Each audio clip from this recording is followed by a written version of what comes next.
Hello everyone, my name is William Huang and welcome to the lecture on endocrinology. The key concept in endocrinology is negative feedback loops, particularly their role in the hypothalamic pituitary axis or HPA. As you learn about the different individual players in the endocrine system, always think about how each component fits into the larger picture. You'll learn about the anatomy and function of the hypothalamus as part of the neurology lectures. For now, we'll focus on the other endocrine organs. We'll start with anatomy. Here you can see a gross depiction of the adrenal gland, and below you see a representation of its cellular composition.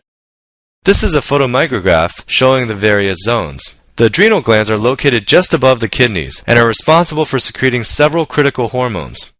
Mineralocorticoids such as aldosterone, glucocorticoids such as cortisol, sex hormones, and finally catecholamines.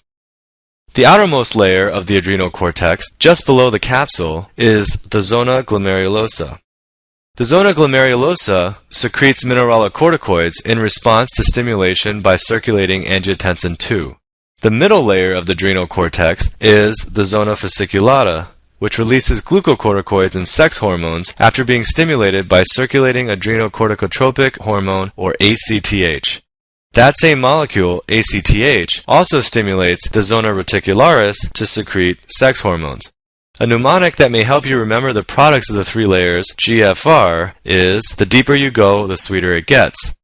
This means that we start with salt, or mineralocorticoids, then get sugar, or glucocorticoids, and finally, sex hormones. We've talked about the three layers of the adrenal cortex, so now we'll mention briefly the innermost region of the gland, the medulla. The adrenal medulla actually receives direct innervation from preganglionic sympathetic fibers that activate the release of epinephrine and norepinephrine into the circulation.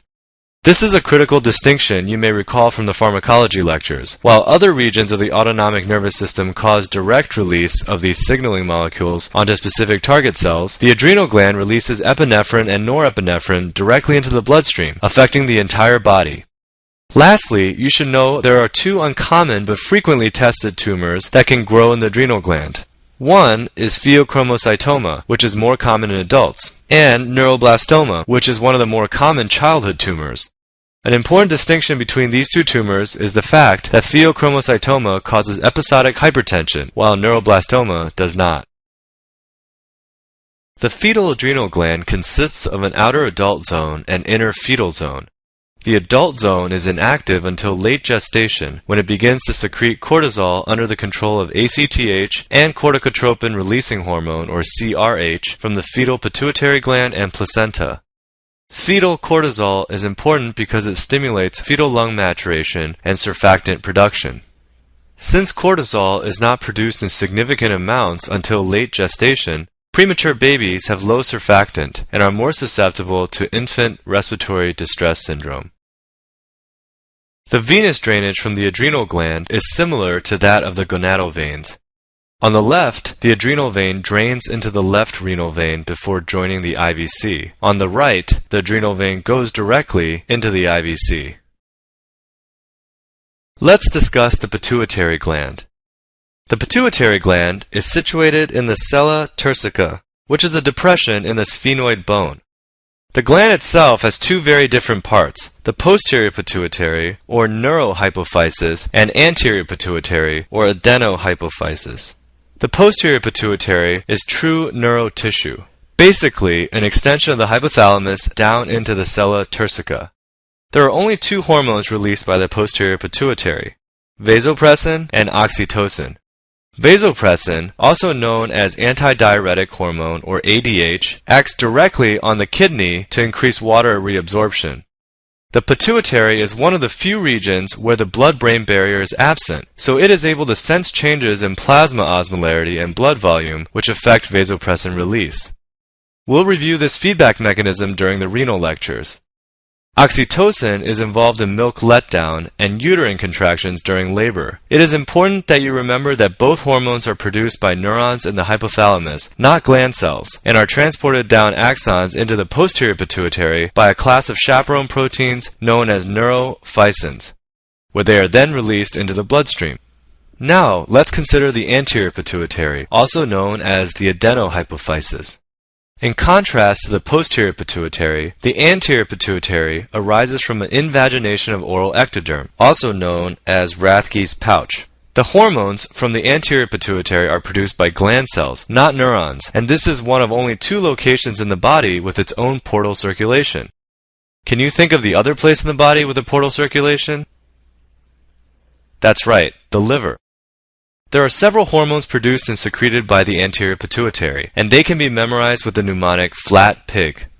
We have FSH and LH, which are involved in reproduction, ACTH, which acts primarily on the adrenal gland, TSH, which acts on the thyroid, prolactin, which is involved in milk production, and growth hormone, which has wide-ranging effects on metabolism.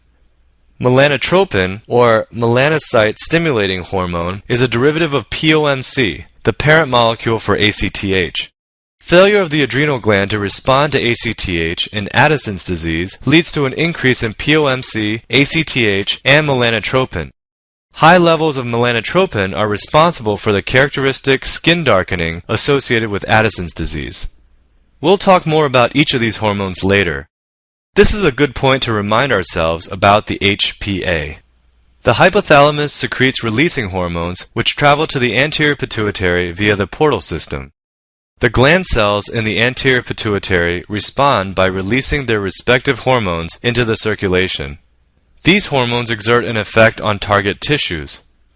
Importantly, the products of these target tissues negatively feed back on the hypothalamus and anterior pituitary to inhibit further production of hormones. If this is not entirely clear in your mind, this is a good point to pause the lecture, draw out the HPA loop, and answer the workbook questions. If you are still uncomfortable with these concepts at that point, you should refer to your texts or class notes on this topic because understanding it is absolutely essential to do well on USMLE endocrine questions. One commonly tested concept involves how to differentiate these hormones from each other biochemically. What you should know is that there is an alpha subunit common to TSH, LH, FSH, and human chorionic gonadotropin, or HCG. You'll hear much more about HCG in the lectures on reproduction. These hormones each have unique beta subunits, and it is this second piece that determines their specificity. Now we'll move to the pancreas and discuss its role in the endocrine system. You'll hear about the exocrine functions of the pancreas during the GI lectures. This is a histology image of the pancreas. Since we are interested right now in the endocrine functions, take a close look at one of the islets of Langerhans. It can be seen in the mid-right portion of the image. Let's take a look at a schematic diagram of the islet. The islets are small clusters of cells scattered throughout the pancreas. They are most numerous in the tail of the pancreas. The beta cells produce insulin and are located centrally within the islets. Alpha cells produce glucagon and are located peripherally, while delta cells produce somatostatin and are interspersed throughout the islet. Here you see a representation of the proinsulin molecule. It has 3 components, the alpha chain, beta chain, and C-peptide. The alpha and beta chains compose insulin itself, and the C-peptide is excised. Synthetic insulin is made with only the alpha and beta chains, so one can determine if a patient has endogenous insulin production by checking the C-peptide level. If the insulin level and C-peptide levels are similar, the insulin is endogenous. Alternatively, if there is high insulin but low or undetectable C-peptide, this means the patient is using exogenous insulin. Let's discuss the mechanism by which insulin is released from the beta cells. When beta cells take up glucose, it undergoes aerobic respiration to produce ATP.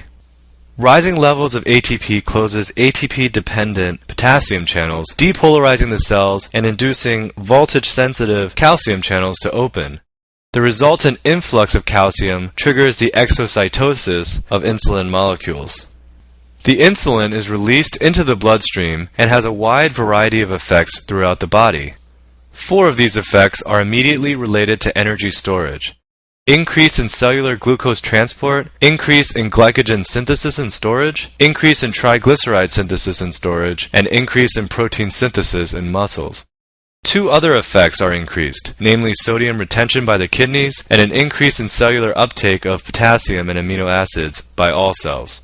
Also, you should remember that insulin levels always change inversely to the counter-regulatory hormones, such as glucagon, catecholamines, cortisol, and growth hormone. When insulin is released from the beta cell, it directly blocks the release of glucagon from nearby alpha cells. Insulin release is regulated by several factors. Hyperglycemia, growth hormone, and cortisol increase insulin, whereas hypoglycemia and somatostatin decrease insulin. Beta agonists stimulate insulin release, while alpha agonists inhibit insulin secretion. Here, you see some information about specific glucose transporters. Only the GLUT4 transporter is insulin sensitive. You should recognize that some cells can take up glucose at any time, while other cells require insulin before they can take up glucose. Cell types to be very familiar with are skeletal muscle and adipose, which predominantly have GLUT4 receptors and therefore require insulin, and neurons and erythrocytes, which have GLUT1 receptors and are therefore insulin independent. Other insulin independent tissues include the intestine, cornea, kidney, and liver. Glucagon is made by alpha cells of the islets of Langerhans. It is secreted in response to hypoglycemia, inhibited by insulin, hyperglycemia, and somatostatin, and the effects of glucagon include stimulation of glycogenolysis, gluconeogenesis, lipolysis, and ketone production, as well as inhibition of insulin and further glucagon release.